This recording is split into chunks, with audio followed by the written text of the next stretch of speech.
Hello everyone, this is Kanika Sharma from Jai Shri Shyam class. Welcome to you all. तो last class में हम लोगों ने nucleus के बारे में पढ़ा था, है ना। न्यूक्लियस के इंटरफेस सेल साइकिल स्टेज में 4 पढ़े थे। कौन कौन से? न्यूक्लियर मेम्ब्रेन, न्यूक्लियोलस एंड और क्या क्या पढ़ा था? क्रोमेटिन एंड और बताओ क्या पढ़ा था? न्यूक्लियोप्लाज्म पढ़ा था, है ना। 4 पॉइंट्स पढ़े थे। तो उसमें फर्स्ट पॉइंट है न्यूक्लियर मेम्ब्रेन, है ना। न्यूक्लियर मेम्ब्रेन क्या होता है? तो देखो, the two membranes are parallel with space in between them called perinuclear space. अच्छा, कल का थोड़ा बहुत याद है क्या? कल क्या बताया था? जैसे ये न्यूक्लियस था, है ना। तो न्यूक्लियस की क्या थी? 2 मेम्ब्रेन्स थी ना। 2 मेम्ब्रेन्स ऐसे बनाया था। 2 मेम्ब्रेन्स प्रेजेंट थी, बीच में ये स्पेस प्रेजेंट था। ये देखो ऐसे कुछ था क्या? ये ऐसे डबल मेम्ब्रेन था ना, ये हो गया। ठीक है, डबल मेम्ब्रेन था एंड आर पैरेलल। ये देखो एक दूसरे के पैरेलल थे, ठीक है। और इनके बीच में स्पेस है जिसको हमने क्या बोला? Perinuclear space. कौन सा स्पेस? Perinuclear space. इस स्पेस को हमने क्या बोला? Perinuclear space. ठीक है, ये हो गया। नेक्स्ट क्या है? 10 to 50 नैनोमीटर इन विड्थ। क्या होती है 10 to 50 नैनोमीटर? क्या होती है? इसकी विड्थ होती है। ये समझ में आया क्या? पहले पेरीन्यूक्लियर स्पेस क्या था, है ना। यानी कि 2 मेम्ब्रेन्स थी, पैरेलल थी, और इनके बीच का जो स्पेस था उसको हमने क्या बोला? पेरीन्यूक्लियर स्पेस बोला। और विड्थ कितना है इसका? 10 to 50 नैनोमीटर। कितना मीटर? नैनोमीटर विड्थ है। नेक्स्ट है nuclear membrane forms a barrier between cytoplasm and the nucleoplasm। अच्छा, देखो जो सेल है ना, उसमें क्या होता है कि जो न्यूक्लियर मेम्ब्रेन है वो आपका बैरियर फॉर्म करता है। किस किस के बीच में? साइटोप्लाज्म के बीच में और न्यूक्लियोप्लाज्म। जैसे कि सेल है, क्या है? सेल है और ये न्यूक्लियस है। तो ये जो रिमेनिंग पार्ट है ये क्या है आपका? साइटोप्लाज्म हो गया। ये क्या हो गया? साइटोप्लाज्म। ठीक है, ये न्यूक्लियस है। ये pointed structure, let suppose nucleus. तो इसके जो चारों तरफ है ये क्या हो गया? न्यूक्लियोप्लाज्म। तो ये न्यूक्लियर मेम्ब्रेन ही तो है जिसने क्या कर रखा है? मतलब क्या बोला है इसने? बैरियर बना रखा है। किस किस के बीच में? साइटोप्लाज्म के बीच में और न्यूक्लियोप्लाज्म के बीच में। ठीक है, नेक्स्ट पॉइंट है the outer membrane is more often continuous. यानी कि जो आपकी आउटर मेम्ब्रेन होती है न्यूक्लियर मेम्ब्रेन की, वो कैसी होती है? कॉन्टिन्यूअस होती है। ठीक है, विद द एंडोप्लाज्मिक रेटिकुलम। किसके साथ? एंडोप्लाज्मिक रेटिकुलम के साथ। ठीक है, नेक्स्ट पॉइंट क्या है? Nuclear envelope is interacted at several place by minute pore, that is nuclear pore. अच्छा, न्यूक्लियर पोर क्या बताया? देखो, जब हम लोगों ने ये 2 मेम्ब्रेन की स्ट्रक्चर पढ़ी, यानी कि 2 मेम्ब्रेन है are parallel to each other, तो ये बीच का ये देखो ये स्पेस प्रेजेंट है, ये इसको न्यूक्लियर पोर बोलते हैं। इसमें बताया था ना मैंने कि न्यूट्रिएंट्स का क्या होगा? एक्सचेंज होगा साइटोप्लाज्म से न्यूक्लियोप्लाज्म में, या कुछ भी और आयंस का एक्सचेंज होने के लिए, है ना। तो क्या है कि ये बीच बीच में इंटरप्शंस प्रेजेंट होते हैं, इसमें न्यूक्लियर एनवेलप्स में, है ना। तो इनको हमने बोला आपका न्यूक्लियर पोर। क्या बोला हमने इनको? Nuclear pore. ठीक है, which formed by the fusion of its 2 membrane। जो किससे बना हुआ है? 2 मेम्ब्रेन के फ्यूजन से। 2 मेम्ब्रेन कौन कौन सी है? वो एक तो आपका है आउटर और एक है इनर। ठीक है, ये हो गया। ये क्या किसके बारे में पढ़ा हम लोगों ने? आपका न्यूक्लियर मेम्ब्रेन। परसों हम लोगों ने इंटरफेस जो सेल साइकिल था उसकी 4 स्टेजेस पढ़ी थी। 4 स्टेजेस कौन कौन सी थी? न्यूक्लियर मेम्ब्रेन था, न्यूक्लियोलस था, और न्यूक्लियोप्लाज्म था, और क्रोमेटिन था। तो हम लोगों ने न्यूक्लियर मेम्ब्रेन के बारे में तो पढ़ लिया। ठीक है, नेक्स्ट क्या है आपका? क्रोमेटिन। किसके बारे में पढ़ना है नेक्स्ट हमको? क्रोमेटिन के बारे में। तो देखो क्रोमेटिन क्या चीज है? क्रोमेटिन आपका न्यूक्लियोप्रोटीन फाइबर्स का क्या है? नेटवर्क है।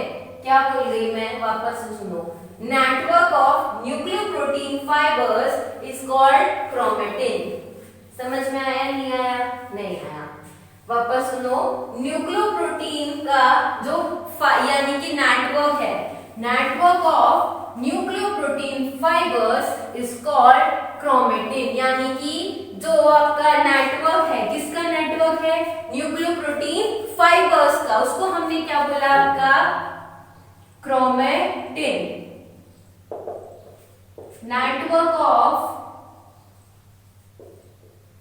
Nucleoprotein fibre is called chromatin।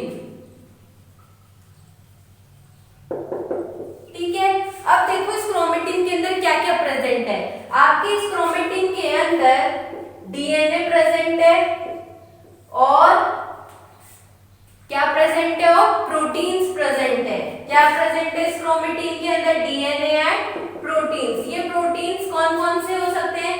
Histone protein and non histone protein. तो इस क्रोमेटिन के अंदर हम लोगों ने क्या पढ़ा कि नेटवर्क है किसका? न्यूक्लियोप्रोटीन फाइबर्स का। इसको हमने बोला आपका क्रोमेटिन। इसमें क्या क्या प्रेजेंट है? DNA and proteins. प्रोटीन्स भी कौन कौन से? Histone and non histone proteins. ठीक है, नेक्स्ट है न्यूक्लियोलस। क्या है? न्यूक्लियोलस। तो न्यूक्लियोलस क्या होता है आपका? न्यूक्लियोप्लाज्म में, है ना, या बोल सकते हो न्यूक्लियस में क्या है? टू और मोर देन, ऐसे बोल सकते हो वन और मोर देन टू क्या प्रेजेंट होते हैं? न्यूक्लियोलस। वन और more than one nucleolus present in nucleus. ये क्या हो गया आपका? न्यूक्लियोलस। अब ये न्यूक्लियोलस का क्या काम होता है? इस न्यूक्लियोलस का काम होता है, क्या काम होता है कि हेल्प्स इन द, किसमें हेल्प करता है बताओ? किसमें हेल्प करता है? मैंने पहले भी बता चुकी हूँ इस बात को। किसके अंदर हेल्प करेगा ये? राइबोसोमल। किसमें हेल्प करेगा बताओ? Active ribosomal RNA synthesis, that is ribosomes. बताया ही नहीं बताया? ये पिछले 3 क्लास से रिपीट करती आ रही हूँ ये बात, इसलिए मैं रुकी कि क्या बताते हैं, देखते हैं। तो किसमें हेल्प करता है ये? Active ribosomal RNA synthesis, that is ribosomes. किस चीज में हेल्प करता है ये? एक्टिव राइबोसोमल आरएनए सिंथेसिस में हेल्प करता है। कौन? न्यूक्लियोलस। ठीक है, ये हो गया। नेक्स्ट पॉइंट है आपका न्यूक्लियोप्लाज्म। क्या है? न्यूक्लियोप्लाज्म। तो इस ये न्यूक्लियोप्लाज्म क्या होता है? ये आपका ऐसे बोल सकते हो कि पहली बार तो ये किसमें मिलेगा? न्यूक्लियर मेम्ब्रेन में मिलेगा। क्या? न्यूक्लियोप्लाज्म। देखो न्यूक्लियोप्लाज्म है, ये कहाँ मिलेगा? न्यूक्लियर मेम्ब्रेन में। किसमें? न्यूक्लियर मेम्ब्रेन में। ठीक है, और ये कैसा है? प्रोटोप्लाज्म के जैसा। यानी कि ऐसे बोल सकते हो कि जैसे प्रोटोप्लाज्म प्रेजेंट होता है ना सेल के अंदर, ऐसे ही क्या है? न्यूक्लियोप्लाज्म प्रेजेंट होता है किसके अंदर? न्यूक्लियर मेम्ब्रेन के अंदर। ठीक है, और इस न्यूक्लियोप्लाज्म को ये बोल सकते हैं, जो न्यूक्लियोप्लाज्म है आपका, ये कहाँ मिलता है? न्यूक्लियर, ऐसे बोलो कि जो न्यूक्लियोप्लाज्म है ये सिंपल सा हमें पता चल गया कि प्रोटोप्लाज्म के जैसा है। क्या? न्यूक्लियोप्लाज्म। और ये कहाँ है? न्यूक्लियर मेम्ब्रेन में है। और इसको हम क्या बोल सकते हैं? Nuclear matrix. क्या बोल सकते हैं और हम लोग? Nuclear matrix. ठीक है, ये हो गया। तो अभी आपके 4 पार्ट्स इसमें हो गए। अब हम लोग नेक्स्ट देखेंगे क्रोमोसोम की स्ट्रक्चर। किसकी स्ट्रक्चर आपके न्यूक्लियस में? क्रोमोसोम की स्ट्रक्चर। तो देखो क्रोमोसोम की स्ट्रक्चर डायग्राम दिख रहा है बोर्ड पे, है ना? तो इस डायग्राम में आपको फिलहाल कुछ समझ नहीं आ रहा होगा कि क्या है ये, है ना? तो चलो अभी बताते हैं क्या है ये क्रोमोसोम। क्रोमोसोम, क्रोमो का मतलब क्या है? कलर्ड, और जोम का मतलब क्या है? बॉडी। यानी कि कलर्ड बॉडी को हमने क्या बोला है? क्रोमोसोम। तो देखो इस क्रोमोसोम की स्ट्रक्चर समझो। ये है आपका क्रोमोसोम, इसके अंदर क्या है? ये प्रेजेंट है आपका सेंट्रोमियर। क्या है ये? सेंट्रोमियर। हर क्रोमोसोम के अंदर क्या है, सेंट्रोमियर प्रेजेंट होगा। सेंट्रोमियर क्या है, नॉन स्टेनिंग रीजन है। कौन सा रीजन, नॉन स्टेनिंग रीजन है। और इस सेंट्रोमियर में क्या होता है कि ऐसे समझो कि जब स्पिंडल फाइबर्स है ना, स्पिंडल फाइबर से ये जो क्रोमोसोम अटैच होता है वो किसके थ्रू अटैच होता है, आपका सेंट्रोमियर के थ्रू। किसके थ्रू, सेंट्रोमियर के थ्रू, है ना। तो अटैच्ड बाय सेंट्रोमियर इन स्पिंडल फाइबर। ठीक है। अब ये आपका जो क्रोमोसोम है मिलता कहां पे, फाउंड इन न्यूक्लियस। कहां मिलता है ये, न्यूक्लियस के अंदर, फाउंड इन न्यूक्लियस। ठीक है। नेक्स्ट पॉइंट है कि ये है आपका क्रोमोसोम। क्या है, क्रोमोसोम, जिसके अंदर क्या लोकेटेड होता है, आपका जीन्स लोकेटेड है। यानी कि क्रोमोसोम कहां प्रेजेंट है, न्यूक्लियस के अंदर। क्रोमोसोम है उसके अंदर क्या प्रेजेंट है, आपके जीन्स प्रेजेंट है। क्या प्रेजेंट है, जीन्स। ठीक है। नेक्स्ट है ये काइनेटोकोर। काइनेटोकोर क्या है, इंपॉर्टेंट है कि ये सेंट्रोमियर से साइड में ये प्रेजेंट है, इसको हमने बोला काइनेटोकोर। तो कैसी स्ट्रक्चर है ये, disc shaped. Disc shaped structure is kinetochore. क्या है, डिस्क शेप्ड स्ट्रक्चर है जो क्या है, काइनेटोकोर है। ठीक है ना, ये हो गया। अब ये काइनेटोकोर प्रेजेंट कहाँ है, इस सेंट्रोमियर से साइड में। ठीक है ना, ये हो गया। नेक्स्ट क्या है, ये आपका टेलोमेयर। ये जो बॉडीज प्रेजेंट है इसको हमने बोला है टेलोमियर। ये आपके प्रेजेंट है क्रोमेटिन। सिंपल सा, इस क्रोमोसोम में भी कुछ नहीं है खास। क्रोमोसोम में बस आपको ये स्ट्रक्चर थोड़ी सी याद रखनी है।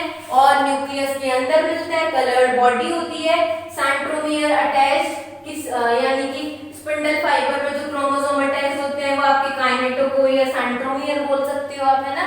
ऐसे कि स्पिंडल फाइबर्स में ये क्या बोलते हैं, ज्यादातर ये ऐसे काइनेटोकोर से अटैच होते हैं। सेंट्रोमियर से तो क्या अटैच हो गया आपका, क्रोमोसोम। क्रोमोसोम में भी क्या, क्रोमोसोम में भी क्रोमेटिन पार्ट है ना। तो यहां लिखो attached bye centromere.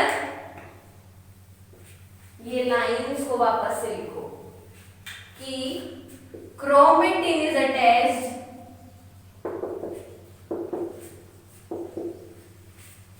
Bye centromere. Spindle fibres के अंदर जब आपका क्रोमोसोम अटैच्ड होगा वो किसके थ्रू होगा, काइनेटोकोर। डिस्क शेप्ड स्ट्रक्चर है ना, इसके थ्रू, है ना, through which centromere is attached in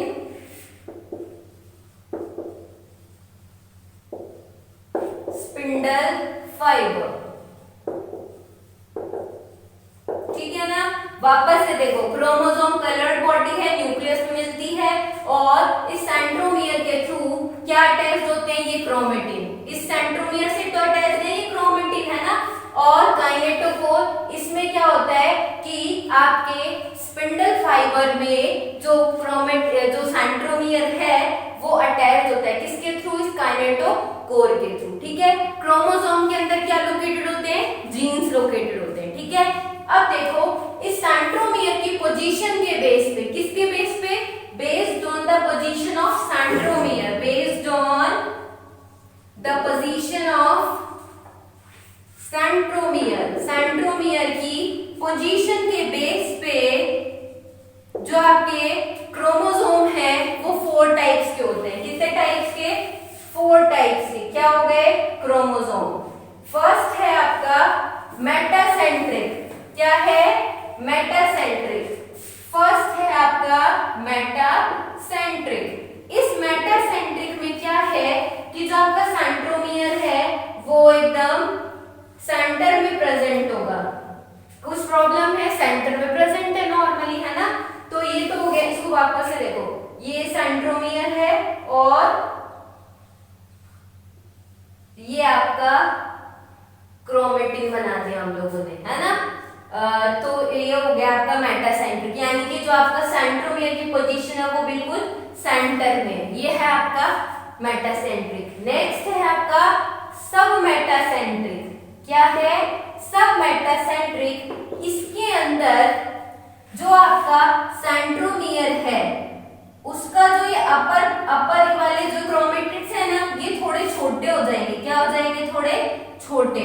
और ये जो लोअर आर्म्स हैं ये आपकी रिमेनिंग इन दैट पोजीशन, है ना। यानी कि इसके अंदर तो क्या था कि सेंट्रोमियर सेंटर में प्रेजेंट था, इसकी भी इक्वल आर्म्स थी, इसकी भी इक्वल आर्म्स थी। इसके अंदर सब मेटासेंट्रिक के अंदर क्या हो गया कि अपर आर्म्स थोड़ी छोटी हो गई और जो लोअर आर्म्स है वो आपकी क्या हो गई? एज इट इज रही। ठीक है। नेक्स्ट है आपका एक्रोसेंट्रिक। कौन सा सेंट्रिक? एक्रोसेंट्रिक। इस एक्रोसेंट्रिक के अंदर क्या है कि जो आपका अपर आर्म्स है वो और छोटी हो गई एज कंपेयर टू सब मेटासेंट्रिक, और लोअर आर्म्स को रिमेनिंग नॉर्मल पोजीशन, यानी कि जैसी बड़ी थी वैसी। इस टीलोसेंट्रिक का मतलब क्या है कि टर्मिनल पे चला जाएगा, यानी कि जो आपका अपर एंड्स है और सेंट्रोमियर है वो बिल्कुल कहां प्रेजेंट होगा? टर्मिनल पे। और जो लोअर आर्म्स के जो क्रोमेटिड्स हैं ये कैसे होंगे? ये नॉर्मल पोजीशन पे। समझ आया क्या कुछ? देखो सेंट्रोमियर की पोजीशन के बेसिस पे हमें क्रोमोसोम 4 टाइप्स के होते हैं। सेंटर में जब ये सेंट्रोमियर प्रेजेंट है तो हमने बोला इस सिचुएशन को मेटासेंट्रिक। सब मेटासेंट्रिक किसको बोला? जब ये सेंट्रोमियर क्या है? ये बोल सकते हो सेंटर से थोड़ा सा अबव प्रेजेंट है। अबव प्रेजेंट है तो ये जो अपर आर्म्स है थोड़ी छोटी हो गई और जो लोअर आर्म्स है वो रिमेनिंग नॉर्मल। एक्रोसेंट्रिक में क्या है कि जो आपका सेंट्रोमियर थोड़ा और अपर मूव हुआ तो ये जो अपर आर्म्स है ये और छोटी हो गई एज कंपेयर टू सब मेटासेंट्रिक, और जो लोअर आर्म्स है वो वैसी नॉर्मल पोजीशन में। टीलोसेंट्रिक में क्या है कि जो आपका सेंट्रोमियर है वो टर्मिनल पे अटैच हो जाता है। टर्मिनल पे अटैच हो जाता है तो जो अपर आर्म है वो बिल्कुल छोटी हो जाती है, हमको दिखेगी नहीं, नेग्लिजिबल ही मानो, है ना। और जो लोअर आर्म्स है वो नॉर्मल रहेगी।